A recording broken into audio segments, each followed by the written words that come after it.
Hello everyone, and welcome to Reverse the Verse live from Foundry 42 in Frankfurt. Today is November 25th, I think so, 2016. I'm Brian Chambers, the development director here at the Frankfurt office. For those of you that don't know, Reverse the Verse is CIG and Foundry 42's weekly live stream. It follows the next day after Around the Verse, where we bring a couple members of the team that showed off some stuff during that show. It gives you guys the opportunity to ask them some questions based off of what they do, so you can get a little more detail, a little more specifics of what you guys are after.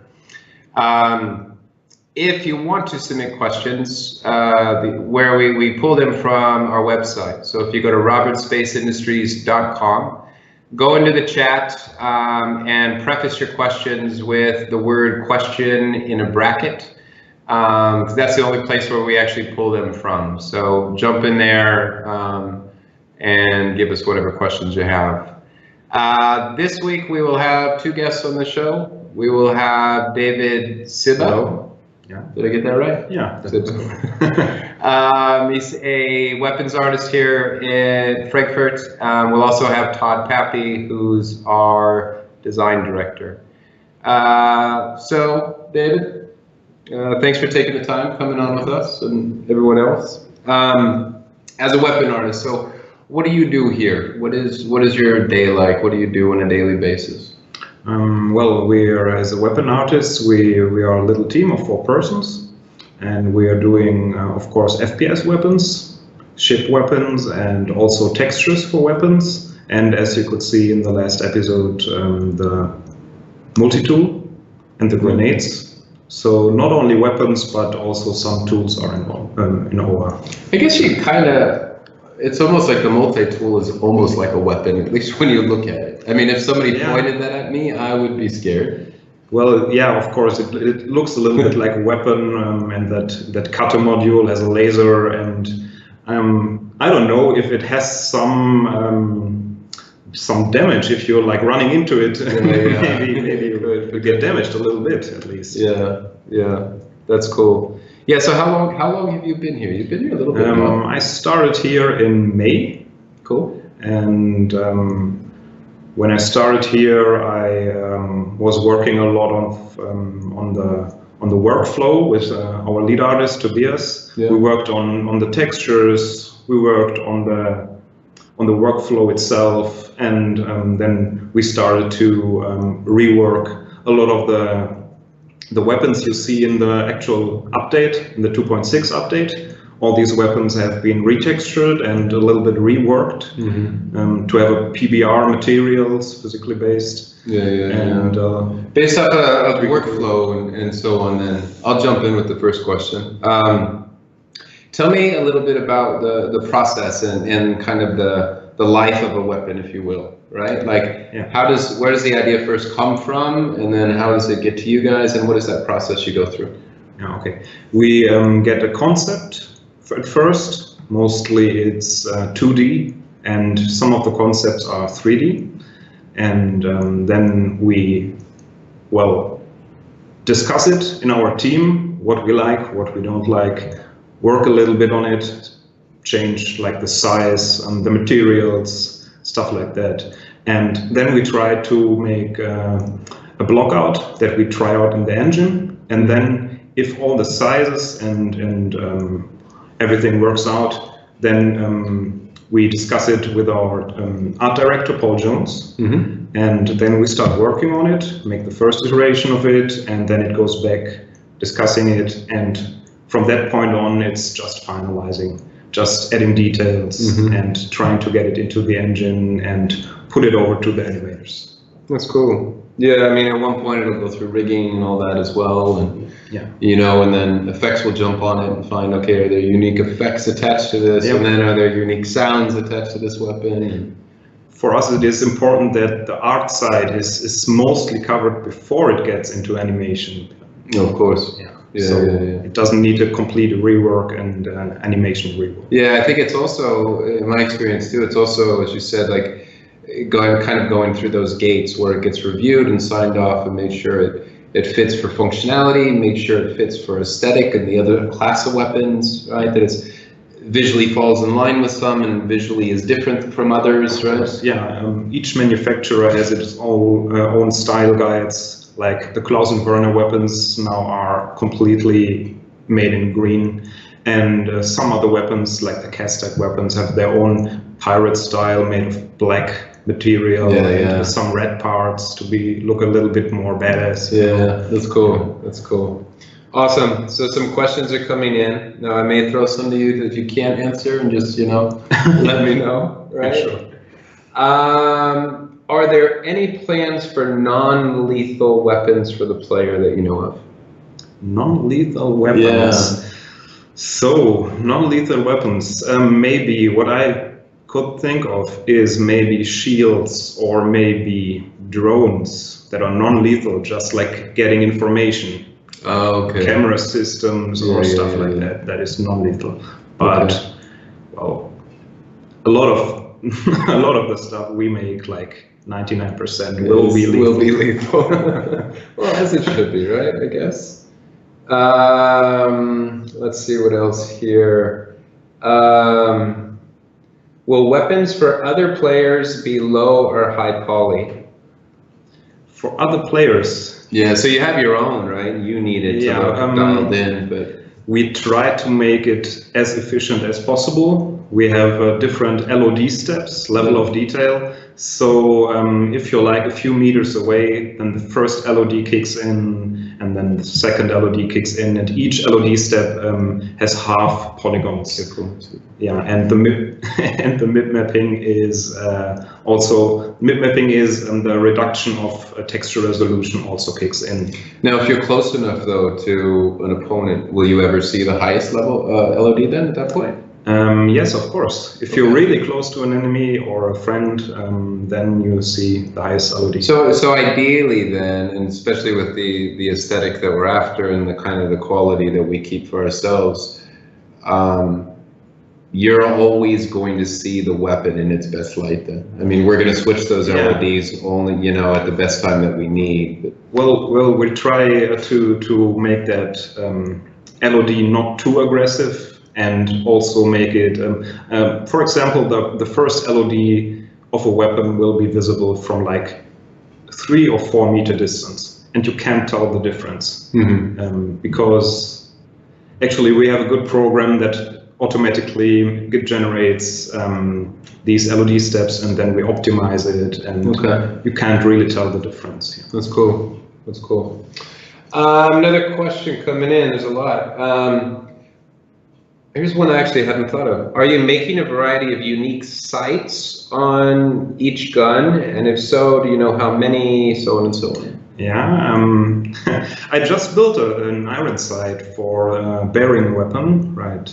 1 week ago I did it. And we have an attachment system, so you can change the attachments on each weapon.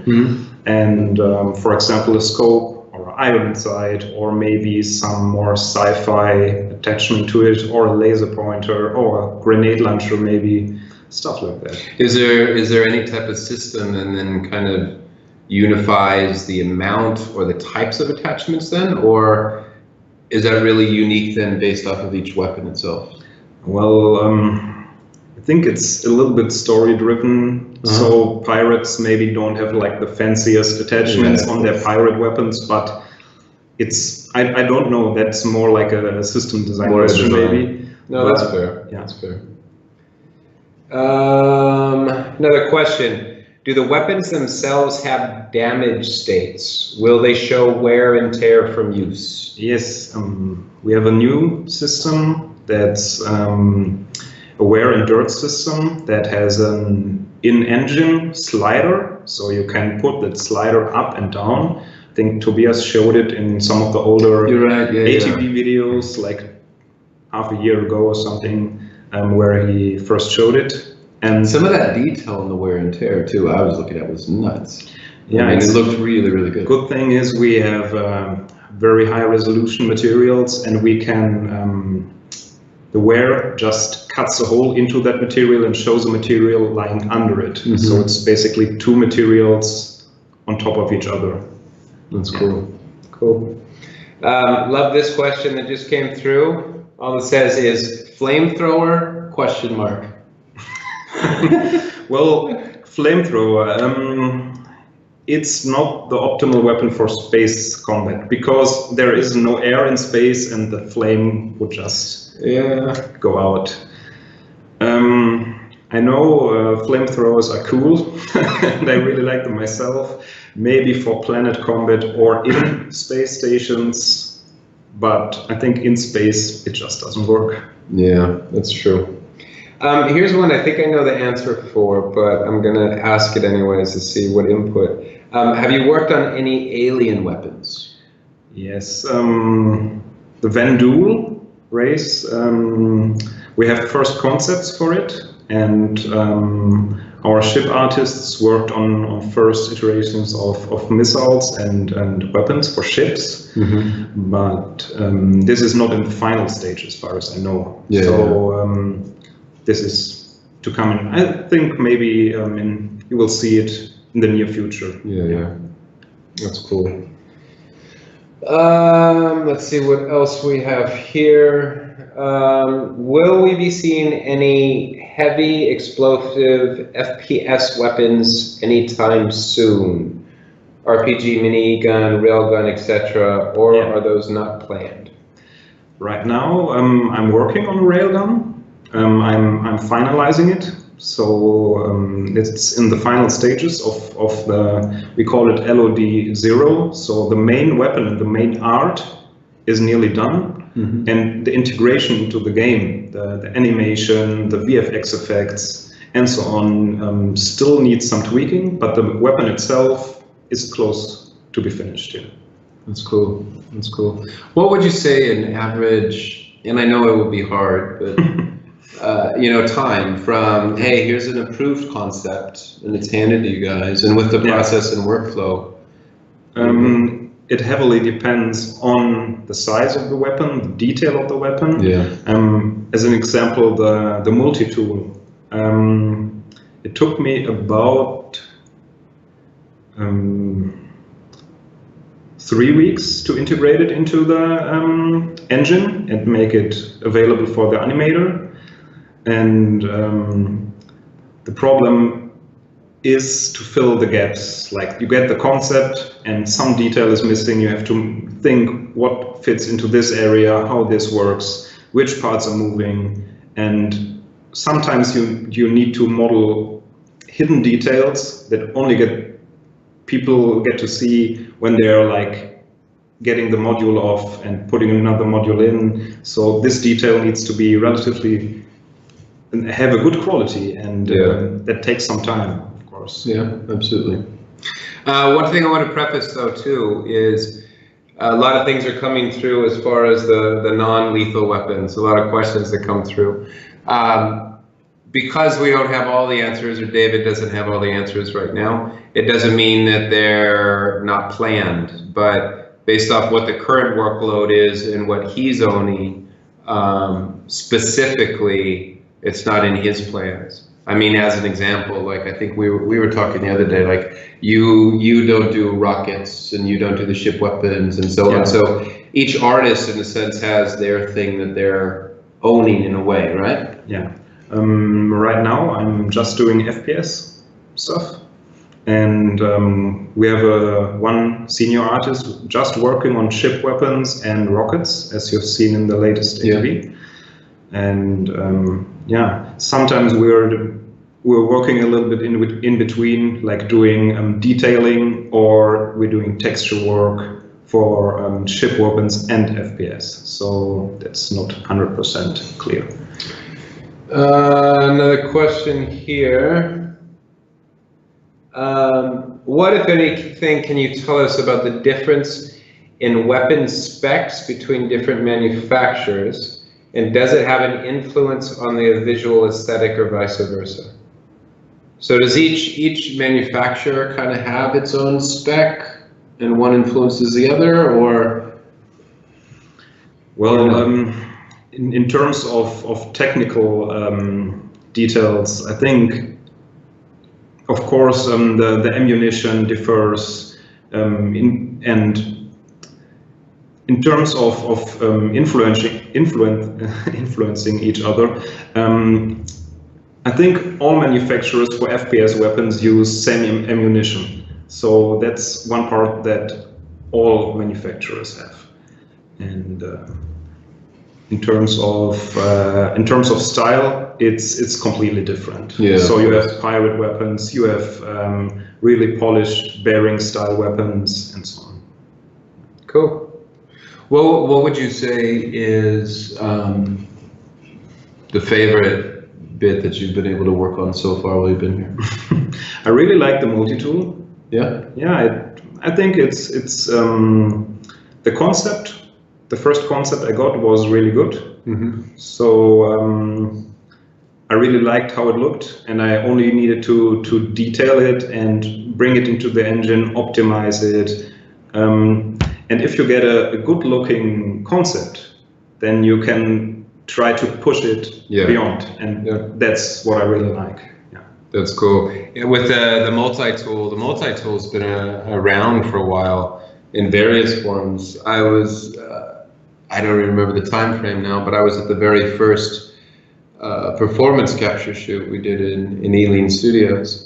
Well before we had a final model, but we had a concept, and we had a concept to scale. So we had actually built a replica of that crudely out of wood, but it had the base functionality of how it folded out. That way the actors could physically have something. Yeah, and the multi-tool exists for, I think, 2 years, but I'm not too sure about it. The main problem with the first version was it was too big. It was like this big, and well, we had to. And another problem is a lot of the old weapons and tool stuff is not made in PBR, so all the materials didn't work in our QNOP workflow. So we had to we would have needed to edit it anyway. So we just polished it, made it better, and oh well. Here's a question on the multi-tool itself that you would absolutely know, I would assume. What is the amount of tries used in the multi-tool LOD0 mesh? It's around 32K polygons, and each LOD step has half of it. Okay. So, but an interesting thing about our current workflow is we don't work with standard baking from high poly to low poly, and we are using same technique as the ship artists use. So the overall size of it and the memory usage is in some cases lower than the old workflow. It is not so much dependent on the polygons, the overall memory usage and so on. Cool. For the multi-tool, do you think that we've seen all of the uses of it, or do you think they could throw more into it? I mean, other people were asking, could it be used for healing? Could it be used for other things, right? So, well, we want to add some more modules in the future, but right now there are no concepts for it. And we maybe need to discuss it and see where it fits in. And one idea, for example, was to make it into a weapon, but I don't know if that ever happens. You just throw a different button on it, right? The beam comes out a different color, it's got a different sound. You're sorted, right? That's cool. Well, awesome. I appreciate you taking the time. I know you and the guys are busy. And I know this is his first time. I think you did amazing. So thank you so much for taking the time. We're going to take a really short break. And after the break, we will bring in Todd Pappy to talk about Star Marine and kind of what we showed on that breakdown for ATB. So see you in just a bit.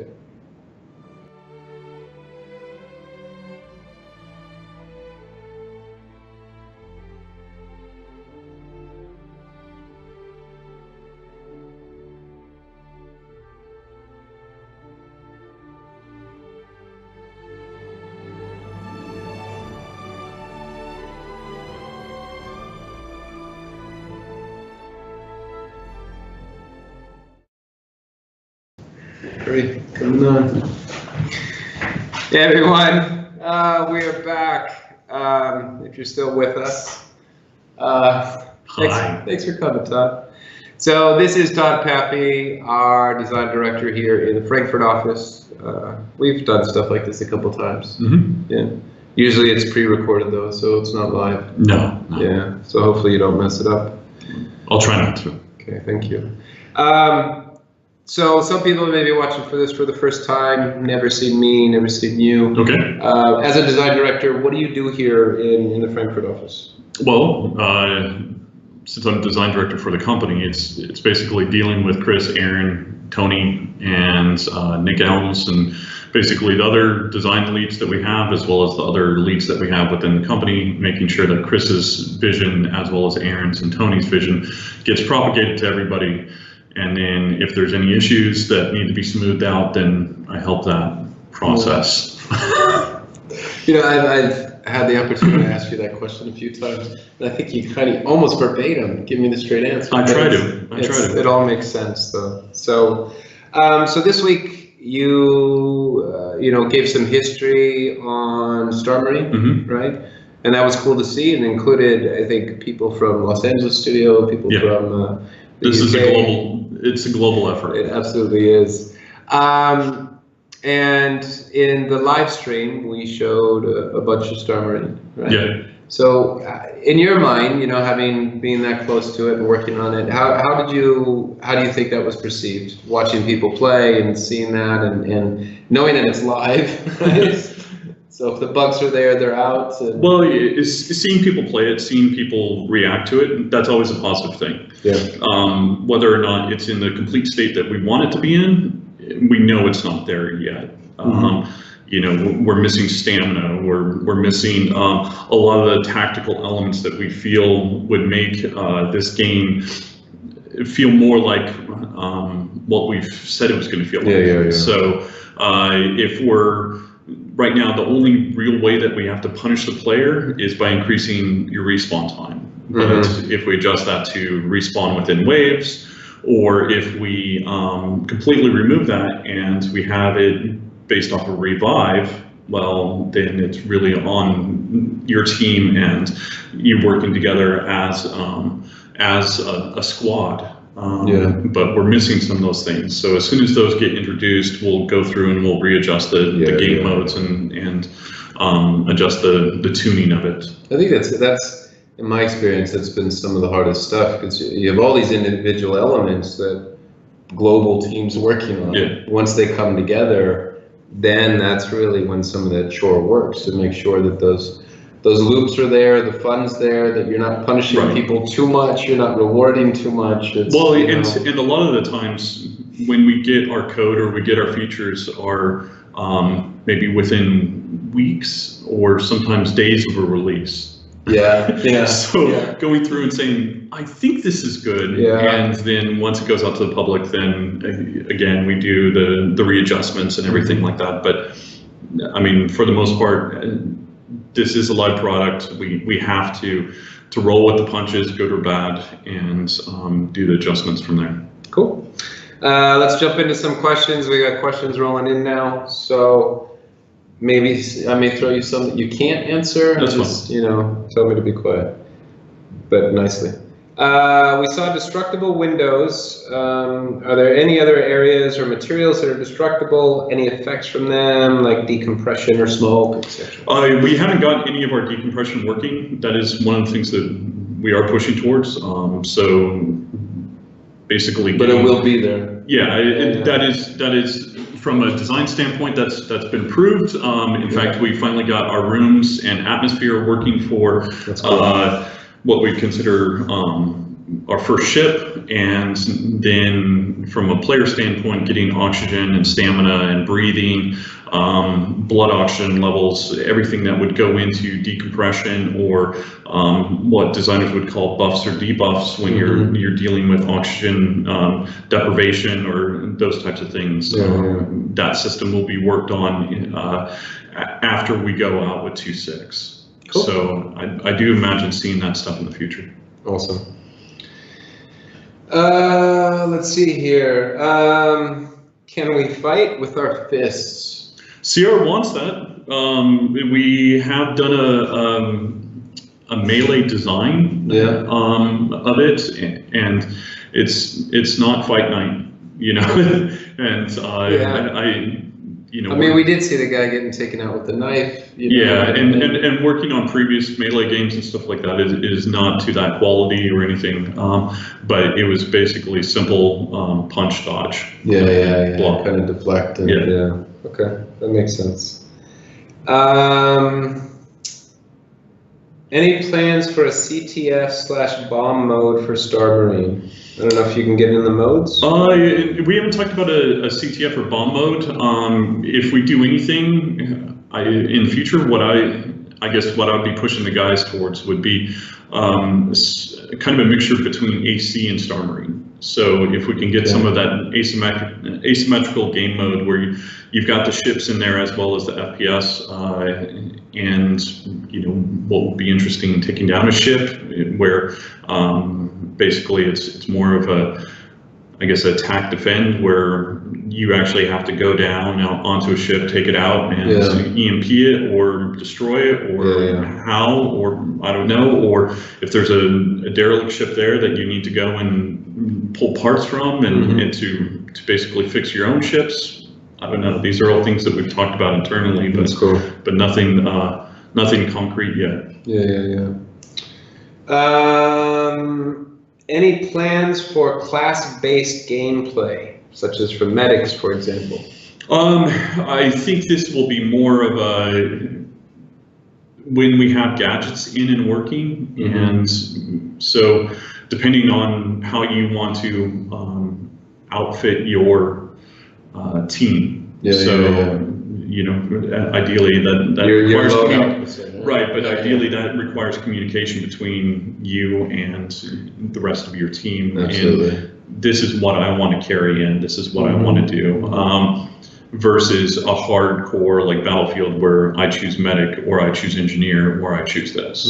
So I prefer it to be a little bit more fluid. Anything new on Capture the Idris gameplay mode? Well, that was kind of the idea that we were talking about. The thing is, I think LA came up with that idea, and the Frankfurt design had a different idea. I think UK and Austin each have had their own different ideas on top of that. So whether it's an Idris or Starfarer or something else, that's kind of the idea that we're talking about. Something that feels unique to Star Citizen. Absolutely. I mean, it gives you so many points to go through and play and so on. Cool. Will EMP grenades affect energy weapon in your HUD? The goal for that is yes, as well as your environments. So, and that's some of the stuff that LA Code is working on right now, where setting up the rooms and the environments, and then once we get power piping through there, and then we just had a recent talk regarding light probes and environments, and what happens if all the lights go down, and art basically saying it's not going to look pretty, and code saying it's not going to look pretty, and design saying yes, this is what we want, so it's kind of those struggles between the different disciplines. And that's cool. Then the EMP, I would imagine. I mean, if you just fundamentally think about it, everything's being charged and run, right? Through power. Through power. So I remember even talking with your design team on like the satellites. Right? And here's an important satellite, and somebody comes and okay, now I need to reinforce my satellite to shield it so the EMP doesn't blast it and cut off my transmissions. Exactly, and that's what we want is the player looks at a space station, player looks at a satellite, player looks at a ship. Or even at another player and understands this is how these things work, and they all work the same across the board. That's cool. Will humans ever be able to use Vanduul weapons? Yet to be determined. Obviously, we've done it with Vandal ships and we've done it with Xi'an stuff. We have talked about Xi'an weapons, and we do have some design briefs for those. But with Vandal weapons and us nailing those down, Right now we have 3 in there. Sorry, two weapons. And right now the plan is not for humans to do that, but that might change as we go forward in the future. Yeah. Cool. Yeah, I mean, it's a bit of a balance as well, right? I mean, there's a specific functionality with them. Does it make sense? Yet at the same time, if I can pick up other weapons, should I be able to pick up this? So it's I think part of it's going to be metrics. So because those guys are, I think, 2+ meters, like 2.5 meters compared to the 2-meter character. When you start putting something in their hands, it looks ridiculous. Exactly. Sticks, basically a meter out in front of you. So these are all things that we'd have to work out. Of course. But it might be that somebody takes Vandal tech and puts it into human weapons or something like that. So. Another question: will there be any permadeath modes in Starmarine that you know of? Not right now. It is definitely something that we've talked about, and we have some hardcore FPS players that work on it, and it is something that we feel once we have Revive in, we'll be able to flip that switch, and we'll be able to make it so that your life matters more. And right now we feel that if there is permadeath, or it's one shot, you're out, then right now it's just a little too punishing with not having the radar working the way that we want it to, and a few other things that would help make the experience more user friendly, but at the same time we want to make sure that the player feels like, oh, that was my bad, I'm doing it, versus this guy, this guy screwed me. It's interesting too. It's always, I mean, if you got 20 pieces that need to go in, and if the whole design and plan is based on those 20, although 10 are there and you're playing, you don't really get the full feel and the full churn and the full feedback loops and all that until it's all in there. Correct. And then once it's in there, you really need to dial in each one and turn it up and down a little to go, okay, is this working? Is it clicking? Yeah, and again, this will be a process. Absolutely. And we want it to be, because the way that we're crowdfunded and everything like that, we want it to be a process that everybody goes on with us. So. That's cool. This guy or girl is talking about a free-for-all area. Do you have a free flight mode, meaning no time or score, you're just in there exploring the mechanics? Right now we have elimination, so that one could be something that you play on your own. And whether it's a free flight mode, that's still yet to be determined, based off of servers and so on and so forth. Yeah. Mag boots? Question mark. No.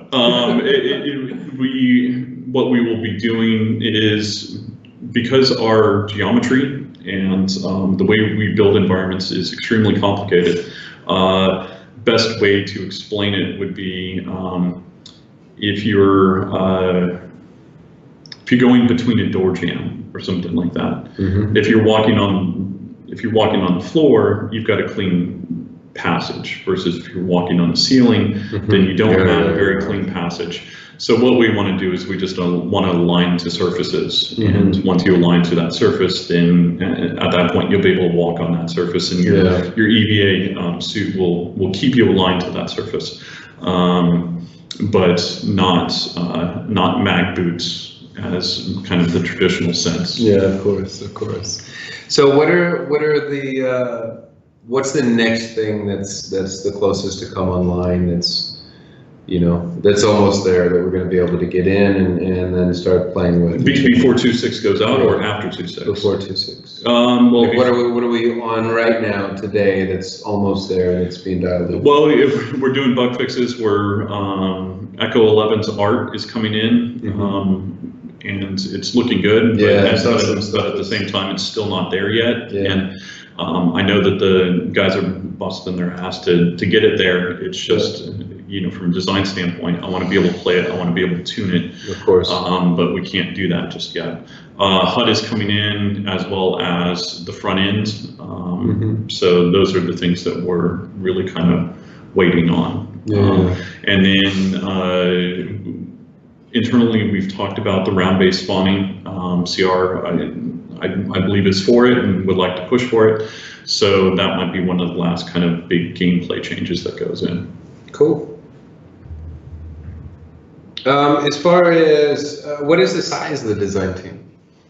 Size of now, wait. It's the overall design team. Yeah. So I would say globally, and part of that is going to be hard to preface because not every designer in the company is all working on Star Marine, right? With including open recs that for people that we want to hire. 49. 49 designers, and that's between system and level. That's right? Between system, level, tech design, across the board. That's cool. We've got, I guess on a kind of a direction question then in your position, I mean, you've been making games for a while, but now with multiple studios, and as an American living here in Frankfurt, which I kind of know a little bit about, how are you finding that experience as far as working with with other studios, both internationally now and all over the place? I mean, well, I mean, most of my day is spent on Skype. So going through, that's from you. I don't know where that's from. Most of my time spent on Skype. So it's just going to be that I'm talking with designers. I'm talking with the leads, and then for me, it's I trust the leads, and then it's them working directly with their teams, or if there's something that's Star Marine specific or AI specific or FPS specific, then I deal directly with those guys. And it's or John and I will deal directly with those guys. But it's, I mean, I think of it as rewarding, but at the same time, it's more about watching those teams succeed. Absolutely. Versus, I mean, that's one thing that's definitely unique about with what we do, and all the, I know there's other developers and so on that have multiple studios, but I mean, literally, their video conferencing for us is just an extension of the team. Right. Every single day, where, as you said, you're probably more than anybody I know on calls, right? Well, and I mean, out of the Frankfurt office, there's really maybe 5-6 people that kind of work on Star Marine. So there's Alex, myself, there's the weapons guys, but some of those guys are working on Star Marine specific things, but they're also working on future stuff. Absolutely. And then Lena as well, but then we've got the UK animation team, as well as programming team, as well as John Crew up there, and UI. Exactly. And then in LA, we've got Bender, and when he's not over here or in the UK. That's cool. Oh, the character guys. Sorry, character guys. Friendly fire modes in Star Marine ? It's something we've talked about. I think the big thing for that will be obviously how do we kick players in case they're grieving you, as well as making sure that we're giving a clear enough read on that is your teammate, don't shoot them. And in particular with grenades as well. So like when you throw the grenade, that there is an actual grenade icon on your screen, and that's one of the that's some of the stuff that's coming in right now, and for us to be able to really say, okay, this is, we're ready to turn that friendly fire switch off, and allow it. But right now it's back in the we don't allow you to do it. So. Back in the day, 15 years ago or so, when I was playing FPS, nobody would let me play with them because you'd shoot everybody in the back. If it moved, I shot. Right. So I'm glad you're not in the army. I've gotten better now. I'm glad you're not in the army. Another question from the community. What happened to the original 2 maps from the original showing of Star Marine, and will we ever see Gold Horizon? Gold Horizon you will not see in the way that it was previously built.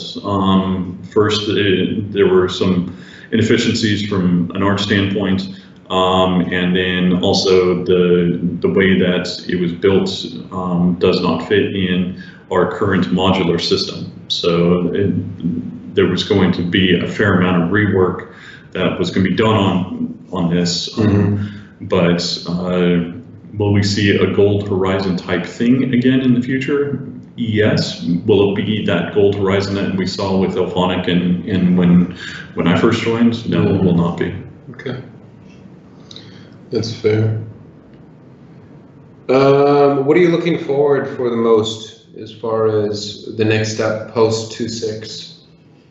Well, for me, most of my attention goes on to 3.0. Yeah, that's true. So getting Luke and his team, who's the live team, the AC team, off of their tasks for 2.6 and getting them focused on 3.0 and making sure that all the universe is laid out the way that we need it to do and all the traversals and everything like that to me is the fun part. Now we're actually building a formula and absolutely. figuring out what Star Marine Persistent Universe is actually going to feel like. And, that's a big thing, and I'm sure I'll go gray a little bit more, but at the same time I'll enjoy it. Awesome. Well, we will leave it at that. So thanks for taking the time. I know you're always busy. You're always on Skype calls. So yes. I had to schedule this ahead of time for him to come here. And he was actually sick yesterday, and so I appreciate everybody watching. Just a little bit of community news. Part 2 of the Q&A and the Prowler goes up later today, so check that out and give you some more information. Also, the anniversary sale is currently going on. It ends this Sunday. We will have some new ships up later today and new ships up again on Saturday. Have you checked it out? I've seen some of the stuff. I like the Voyager Direct stuff. Yeah. Go Drake. I'm gonna get an Idris. Get an Idris. I have to. All right, man. That wraps it up for the show. Again, appreciate everybody watching, all the support. As subscribers, it's you guys that make this possible. So thanks again, and we'll see you next time. See ya.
everyone, and welcome to Reverse the Verse live from Foundry 42 in Frankfurt.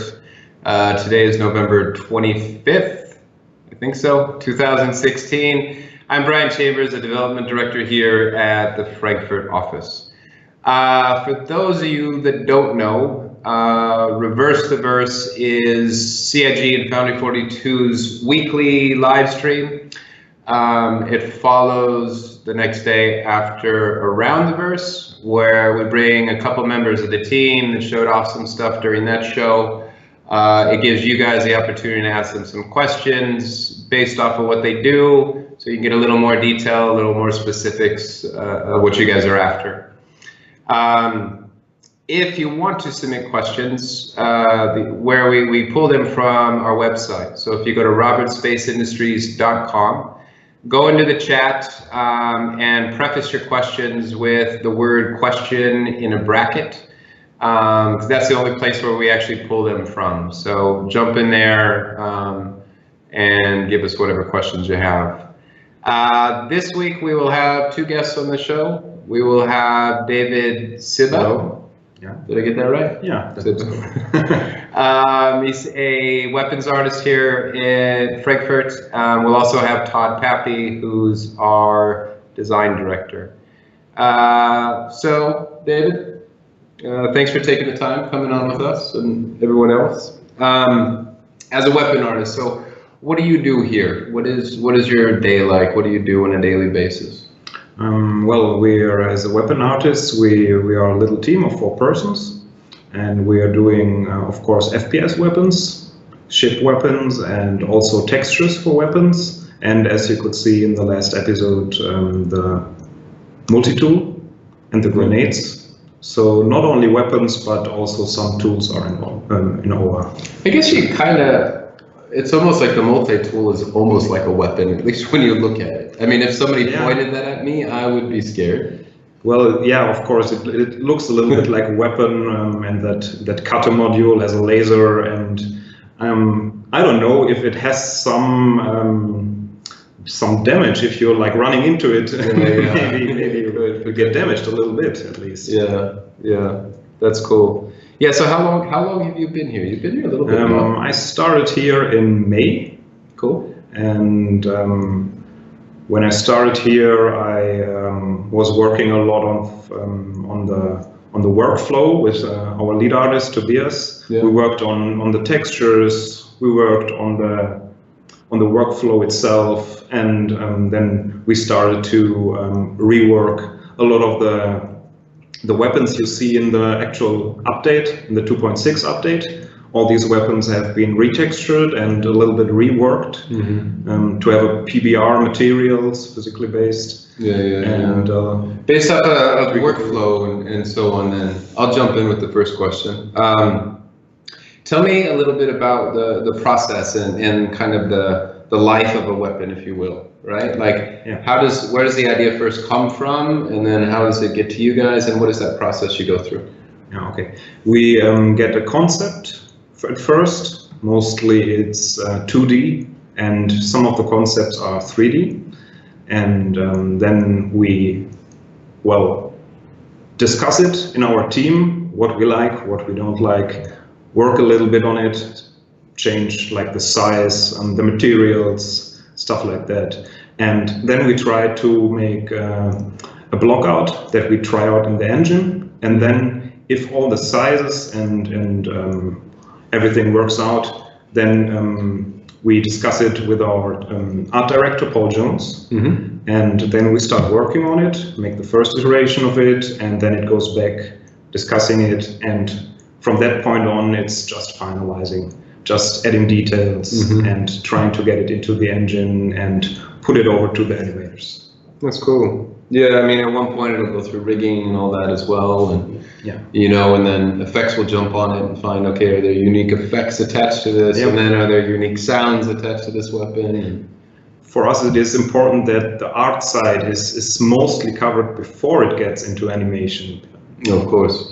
It doesn't need a complete rework and animation rework. Yeah, I think it's also, in my experience too, it's also, as you said, like, going through those gates where it gets reviewed and signed off and made sure it fits for functionality, make sure it fits for aesthetic and the other class of weapons, right? That it's visually falls in line with some and visually is different from others, right? Yeah, each manufacturer has its own style guides. Like the Klaus and Werner weapons now are completely made in green, and some other weapons, like the Kaztak weapons, have their own pirate style made of black material and with some red parts to look a little bit more badass. Yeah, that's cool. That's cool.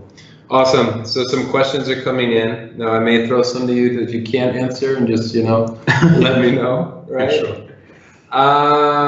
Are there any plans for non-lethal weapons for the player that you know of? Non-lethal weapons. Yeah. So, non-lethal weapons. Maybe what I could think of is maybe shields or maybe drones that are non-lethal, just like getting information. Oh, okay. Camera systems or stuff like that. That is non-lethal. But well, a lot of the stuff we make, like 99%, will be lethal. Will be lethal. Well, as it should be, right? I guess. Let's see what else here. Will weapons for other players be low or high poly?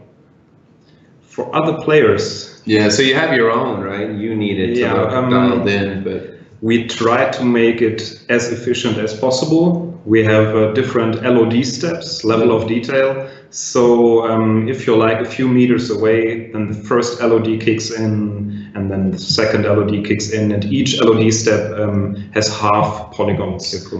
Yeah, and the mid mapping is the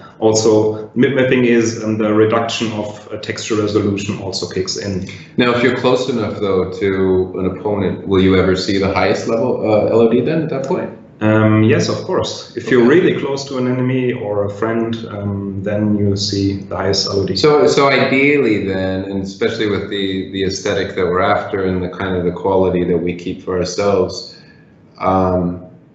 you're always going to see the weapon in its best light then. I mean, we're going to switch those LODs only, at the best time that we need. But. Well, we try to make that LOD not too aggressive, and also make it, for example, the first LOD of a weapon will be visible from like 3 or 4 meter distance, and you can't tell the difference. Because actually we have a good program that automatically generates these LOD steps, and then we optimize it, and you can't really tell the difference. Yeah. That's cool. That's cool. Another question coming in. There's a lot.